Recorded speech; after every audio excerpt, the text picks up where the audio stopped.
swear I'm gonna get it right. Did I do it? Yeah. Okay, good. Like 1, 2, 3, 1, 2, 3. Okay, Miss Wallace. So let's do some self-reflection on your lessons these last 2 days since your observation. So you had your lesson on Wednesday. How were your students in the third period yesterday and today? Let's just talk about that. Behavior-wise. I feel like it's the same as normal.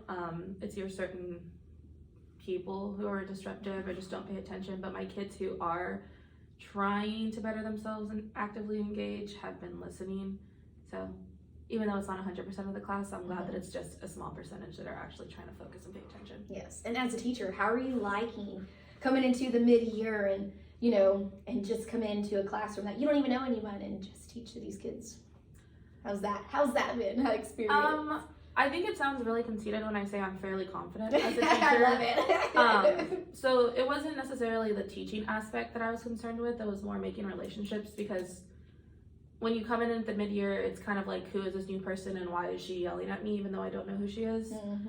And I think I've surpassed some of those challenges with some students in a good majority of my class. I think it's just other students who aren't necessarily difficult just towards me, they're difficult to everybody. Mm-hmm. So I don't take it personally. I almost take it as like a challenge, like how can I break down these walls sort of things. Mm-hmm. So I try to like keep things relevant. So like I'll try to do sports with my third period because there's so many boys, or in my 8th period, which is also 7th grade, I try to like use more of their language, and I feel like sometimes that helps them make connections instead of trying to like superficially like teach them. I feel that's how You're I feel. real. I love it. I love it. Which I'm glad that you mentioned that, because that was actually one of my successes that I have for you. So we talked about, one of the things we talked about is like, what are you doing in your class? That was something that we want to point out and acknowledge. And it was that particularly is the way you are trying to be real with the kids, you know? Like for instance, you asked, okay, does anybody like football? You know, who likes to play football? And you're like, okay, well then if you know football, then you should know the 49ers. And so they kind of like trailed through conversation. And so it kind of just made, you know, the ease of the class, you know, it's settled. Because, you know, when they come in, they're like, bah, you know, which they actually happen to come in pretty, you know, quiet, almost quietly, you know, still loud. But of course, there were other, you know, measures, the reason why they were, you know, acting better. You set the purpose of the lesson with that real life experience. And I love that because that engages the students. You also engaged in a turn and talk in the beginning of the lesson, which is also you know, an important aspect is that you're immediately getting the kids to think and generate these questions. And of course, we know that's our TEKS. So I loved how you did that as well. You also started really quickly within the lesson. So you didn't let time drag on. You try to start as quickly as you can. Here's your attendance, come in, sit down, attendance, let's go. And I love that about you because I was calculating the time, so you were doing that pretty quickly. And that's exactly what we're not wasting any time. From bell to bell, you were teaching. And then you also introduced vocabulary, which I know that was some things that we've been talking about is part of our framework. You know, are we hitting the vocabulary? Are we talking about the genre? Are we doing this? Are we doing that? You know, hitting those elements. And I love that is that you were intentional about your vocabulary words. You did mention migration, 49ers, the gold rush, and later on in the lesson, another thing you did was there was a word settlement that you mentioned, and you're like, okay, what does that mean? So you were providing that scaffold for the students. What was it? Because like you said, it's not part of the normal conversation of kids. So you explain that. You made the connections in the beginning of the lesson. And then what I also noticed is that you're also embedding your previous action steps that we've talked about, where we talked about the turn and talk expectations. I saw that in the beginning of the lesson and throughout during the lessons, though that we only recorded 20 minutes there, but I was in there the whole entire time. And also the modeling of the race strategies. You were up here and typing out, making sure students were also doing it, which is one of our big pieces like we talked about. If we are not modeling it, the kids aren't getting it throughout the day. So this is a class that they're gonna see it. So with that being said, we saw some really great successes and I love it. I love coming into your classroom. But we're gonna move on and we're gonna look at a lesson that I'm gonna do. So I'm gonna model part of your lesson. I'm not going to change like your wording. I try to keep it as, to the question, to the T, what you asked, okay? So as I'm modeling the beginning of your lesson where you're introducing the vocabulary, and I want you to focus on what I'm doing during my lesson, okay? Are you ready? Okay, I'm gonna get it. And I'm gonna start where, at the very end, where Desiree and Ariana were generating, you actually had them generate that question and you were sharing. Okay, that's where I'm gonna start. So you're here, I'm gonna move this because I feel like I'm doing salsa dancing. So you were here. So I'm here. They asked, the directed, right? And you said, okay, Ariana, thank you, Ariana and Desiree, for sharing your question with class. And then you mentioned, yes, the rush part. Do you remember that? Mm-hmm. Okay, the rush part. Okay, yes, that was the part. The migration aspect. Remember that? Okay. Now, what does migration mean? Okay. Okay, let's go over here. What does migration mean, Ava? She says, do you remember? Moving around, right? So I'm going to keep going. In other subjects, where do you hear the word migration, David? Where is that? Science. In science. Very good. Okay. And when do you typically hear the word migration? I believe this was Maddie. And they said, usually they had some conversations, but it's animal migration, right? So finally it came to that. All right. Good job, sweetheart. Way to answer that. Romeo, please pick your head up. I know he's over there, but please pick your head up, Romeo. Thank you. And so a really big common one we see in South Texas is what? And some of them were like naming these things and bears and all that. Yes, yes. You're like, bears? You know, if I live in South Texas because, you know, I don't want to be near bears. I don't live in back Panhandle, you know.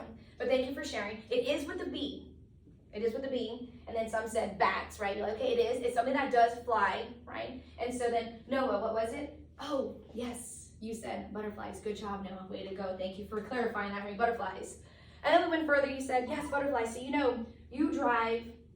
The example you gave was, yes, butterflies. You know you drive. When you drive and you hit like 1,000 butterflies and your car gets disgusting. Well, that's when you start migrating. So migration is the movement of things. Okay, Nieves, can you go ahead and tell me what was migration one more time?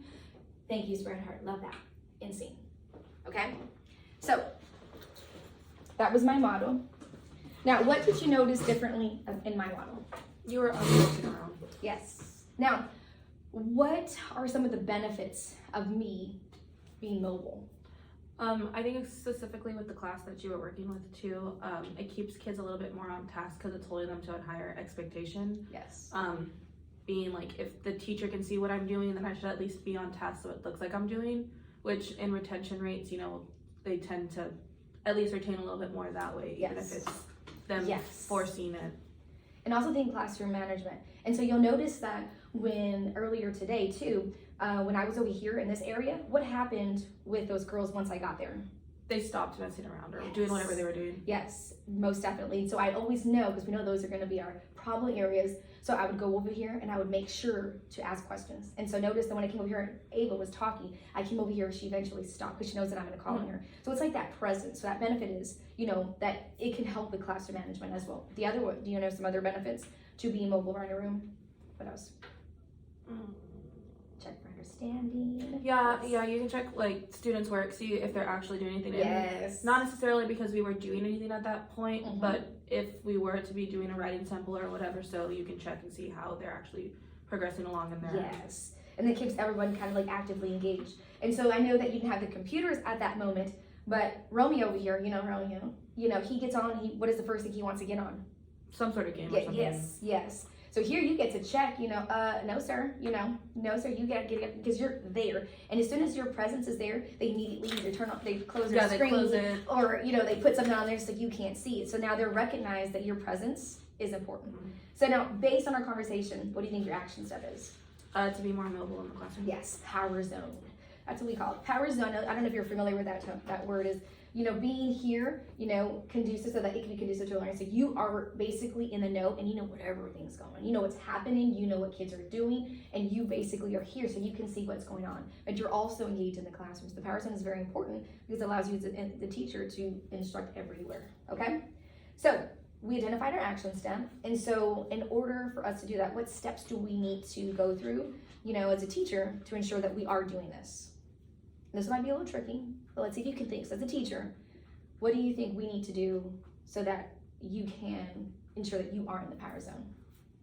I think this is probably not the best structure of seating. It's like this because of testing, and I don't want to have to keep moving the desk left and right, at least through next week. Yeah. So I think grouping can help a lot, especially because the front of the board is this way, so if their screens are to the back of me. Yes. So, but with the power zone, I can actually go and see through the whole, like, almost 360. Exactly. So that is a good one. So that I would consider that'd be like my first one or my second one. I would think my first one would be know where your hotspots are in your room, right? So you know where those kids like to go, and usually it's always in the corners in the back because they think that we can't see them, right? Mhm.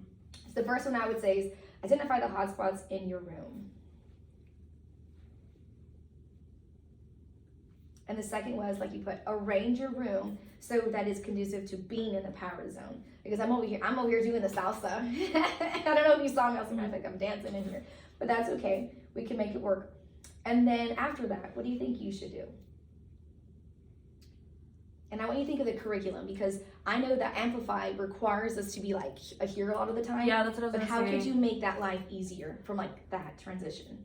I think it's more when it comes down to like actually, setting my framework. There has to be ways for me to be able to do what I need to do on the computer up here, but then understand that like timing periods, so whether it's a 5-minute or a 4-minute time period Mhm. during that block, Yes. I'm in the power zone, but I have to be able to know where in my lesson I put that block, and then how to like actually implement it. Yes, so go ahead and add that down. So we can say make the curriculum accessible for easy transitions.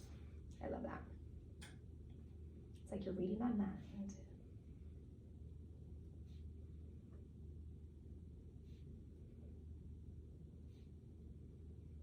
And then I added this one. I don't know if you remember. I said, hey, do you have your computer so you can open up Land School?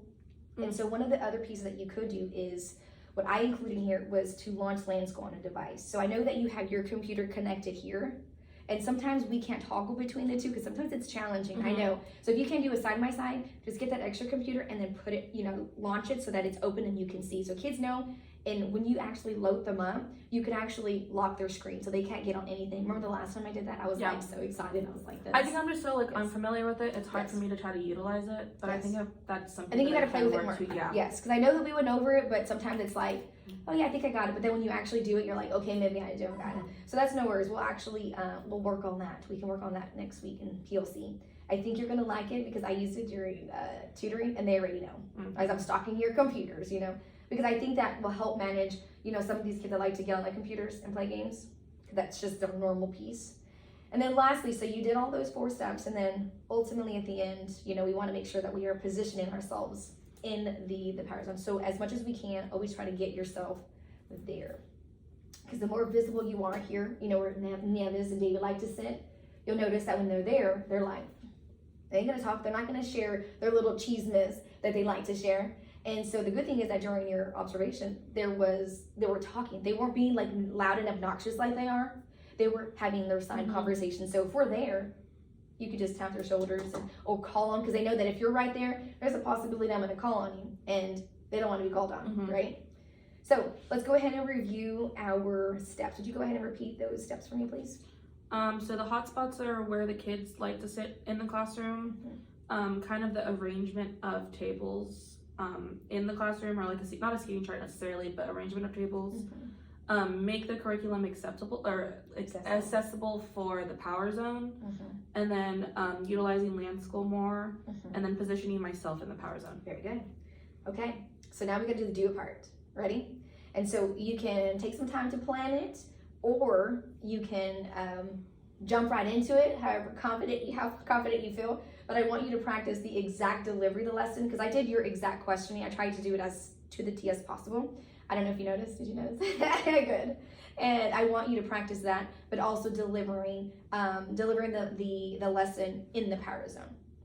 So you could do the same lesson that you did and using or being in the power zone. Does that make sense? Okay.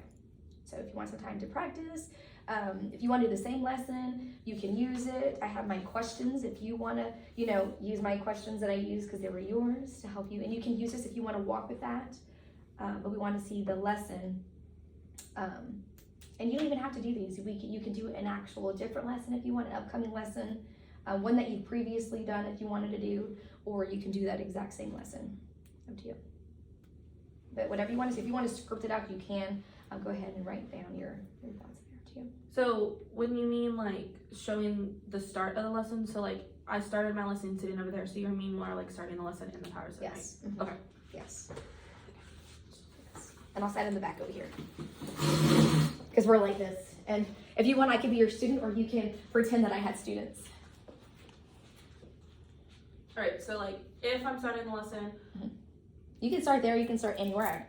It's wherever you feel that would be the best piece, because I always like to start here so I can gauge their attention, and then eventually you'll see me that I'm doing this right in here at work. And wherever my hot spots are, I try to hoover here. If I come over here, because we know this is that spot here, and over the girls. So I kind of do this right here, is what I would do. And I don't know if you noticed during your lesson today, it's exactly what I was doing. I was doing all this because this is where my hot spots are. Because they know if I'm there, and they started talking, I came over here, and they zipped it today. So let's try that. Oh, right. It just feels awkward. I know. So it's not it's just a fake class. Okay. But thank you for engaging, though. So, okay. Sorry. Desiree, thank you guys for turning and talking to your partners. And you really brought up a good point when you talked about the rush aspect of the gold rush, right? So, a lot of people think the rush didn't necessarily mean that it was quick. It wasn't a very quick turn of events. However, the rush refers more to the migration of people to California, to the gold, where gold is prominent. So, where do you tend to hear migration? Or does anyone know what migration means?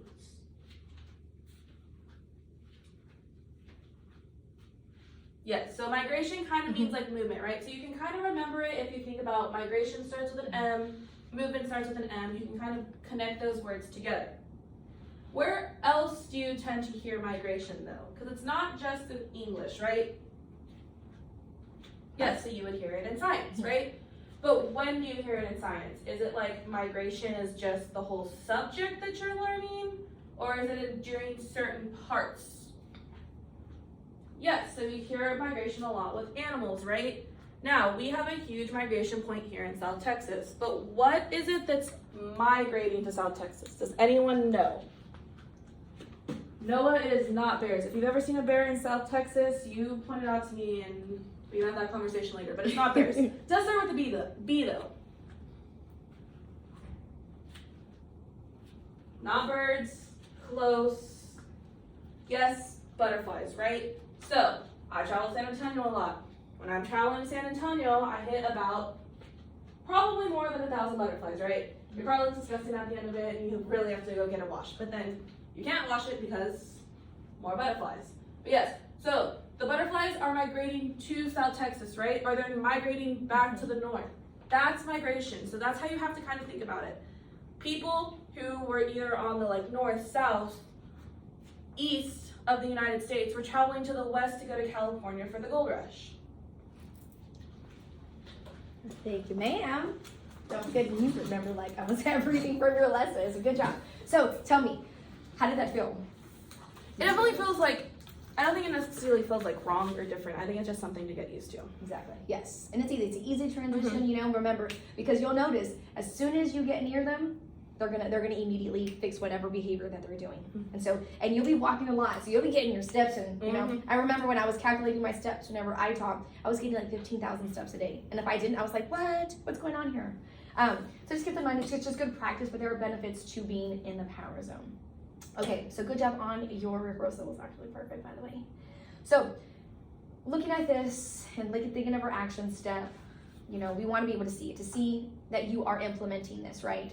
Just like your turn and talk expectations and your modeling, you're already getting this in and you're making it more natural. It's like an everyday thing. You're like, didn't even know that it was, you know, originally a problem. Now you're kind of just easily smoothing in when you're talking about turn and talks, you're doing it.